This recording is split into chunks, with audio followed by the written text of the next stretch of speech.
Jagadish audio book YouTube channel சொந்தங்கள் அனைவரையும் அன்புடன் வரவேற்கின்றோம். விக்ரமாதித்தன் கதைகள் பகுதி 17. புவி மன்னா, இம்மாதிரியான விஷயங்களை பற்றி பகிரங்கமாக பேசுவது முறையல்ல. முக்கியமாக மந்திரம், தந்திரம், மருந்து, மனிதர்களுடைய நற்குணங்கள், குடும்ப விவகாரம், விலக்கப்பட்ட ஆகாரத்தை சாப்பிடுவது, அண்டை அயலார் பேசும் அவதூறு, வதந்தி ஆகிய விஷயங்களை பற்றி பகிரங்கமாக பேசலாகாது. எந்த விஷயமும் 3 பேர் காதுகளுக்கு விழுந்துவிட்டால் அது ரகசியம் அல்ல. 2 பேர்களுக்கு மட்டும் தெரிந்திருந்தால் அதை பிறர் அறிய மாட்டார்கள். ஒருவருக்கு மட்டும் தெரிந்திருந்தால் அதை பிரம்மாவாலும் தெரிந்து கொள்ள முடியாது. ஆகவே இது விஷயமாக உன்னிடம் நான் தனிமையாக பேச வேண்டும். அதுதான் முறை என்றான் கபடமுனி. அவ்வாறே விக்ரமாதித்தனும் முனிவரை தனியே அழைத்து சென்று, முனிவரே, நீங்கள் எனக்கு ஏராளமான ரத்தின கற்களை கொடுத்திருக்கிறீர்கள்.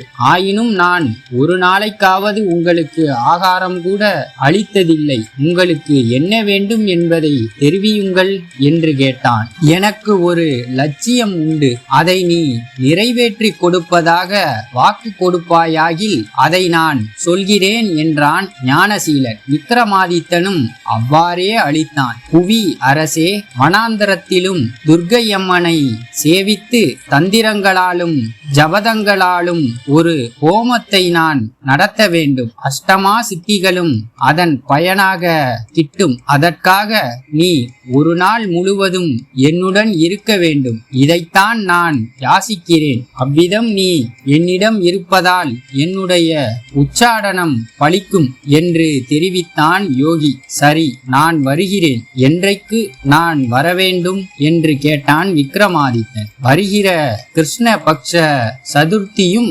செவ்வாய்க்கிழமையும் கூடின அன்றைய தினம் ராத்திரியில் நீ மட்டும் தனியாக ஆயுதம் தாங்கி நான் இருக்கும் இடம் தேடி வரவேண்டும் என்றான் யோகி. சரி, தாங்கள் செல்லலாம். நான் நிச்சயமாக வருகிறேன் என்றான் விக்ரமாதித்தன். அவனுடைய வாக்குறுதியை பெற்றுக்கொண்டு முனிவன் காட்டிற்கு சென்றான். யோகி குறிப்பிட்டு சென்ற தினமும் வந்தது. விக்ரமாதித்தனும் ஆயுதம் தரித்தவனாய் தன்னந்தனியாக காட்டை அடைந்து யோகியின் இருப்பிடத்தை நாடிச் சென்றான். அவன் வருவதைக் கண்ட யோகி ஓடோடியும் வந்து அவனை வரவேற்று உபசரித்து உட்கார வைத்தான். அவ்விடத்தில் அமர்ந்த பிறகு அரசன் நிதானமாக தன்னை சுற்றி திரும்பி கவனித்தான். அங்கே அவன் கண்ட காட்சி பயங்கரமான கோர உருவங்களுடன் பலவிதமான பேய்களும் பூத பிசாசுகளும் குதித்து கூத்தாடி தாண்டவமாடின.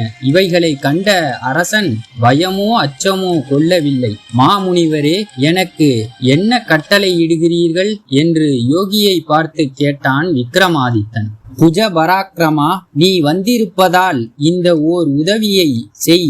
இங்கிருந்து நேர் தெற்கே 2 யோசனை தூரத்தில் ஒரு மயானம் இருக்கிறது. அங்கே ஒரு முருங்க மரத்தின் மேல் உயரமான கிளையில் ஒரு பிணம் தலைகீழாக தொங்கிக் கொண்டிருக்கிறது. அது யார் கைக்கும் அகப்படாது. நீ மிகவும் பராக்கிரமம் பொருந்தியவனாதலால் உன் கைக்குத்தான் அது அகப்படும். அதை எப்படியாவது நீ உபாய தந்திரத்தின் மூலம் கூட்டிக் கொண்டு வந்து என் முன் விட்டுவிட வேண்டும் என்று தெரிவித்தான் யோகி. மறுமொழி சொல்லாமல் பிணத்தை கொண்டு வர கிளம்பினான் விக்ரமாதித்தன். அந்த இரவில் பயங்கரமான இருள் எங்கும் சூழ்ந்து கவ்விக்கொண்டிருந்தது. அன்றிரவு திடீரென்று மழை வேறு கொட்ட ஆரம்பித்து விட்டது. எப்படிப்பட்ட மழை! வானத்தில் உள்ள நீர் முழுவதும் அந்த ஒரே இரவில் பூமியில் கொட்டிவிட வேண்டும் என்பதை போல் அந்த மழை பெய்தது. பேய்கள் நாட்புறமும் கூச்சல் போட்டு கொண்டிருந்தன.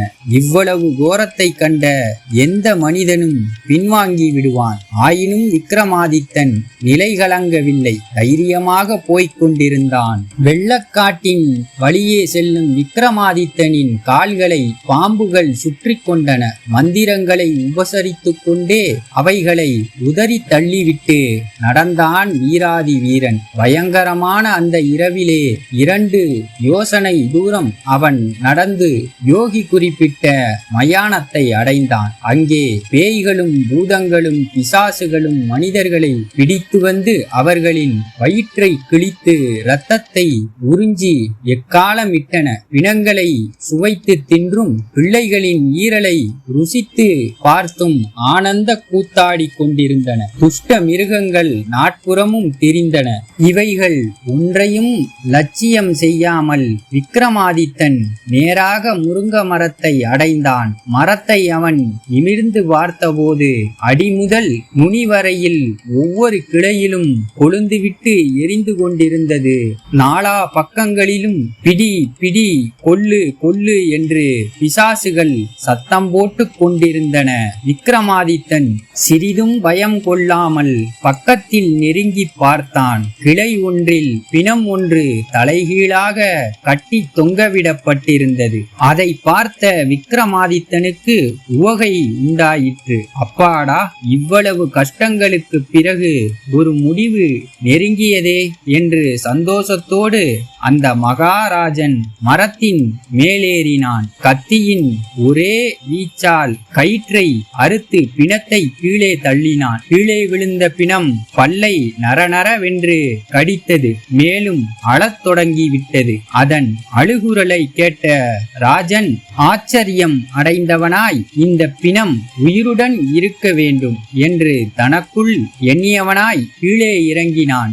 என்ன ஆச்சரியம்! கீழே கிடந்த பிணத்தை காணவில்லை. திடுக்கிட்டு போன விக்ரமாதித்தன் தலை தானாகவே உயர நிமிர்ந்து கிளையை பார்த்தது. அந்த இடத்தில் மறுபடியும் பிணம் தொங்கிக் கொண்டிருந்தது. மகாராஜன் சரசரவென்று ஏறி பிணத்தை தன் கையால் கட்டி பிடித்து கொண்டு கீழே இறங்கினான். அதை ஒரு துணியால் மூடி கட்டி தோளின் மீது போட்டுக்கொண்டு யோகியிடம் செல்ல ஆரம்பித்தான். உடனே பிணத்தினுள் புகுந்திருந்த வேதாளம் விக்ரமாதித்தனை பார்த்து, நீ யார்?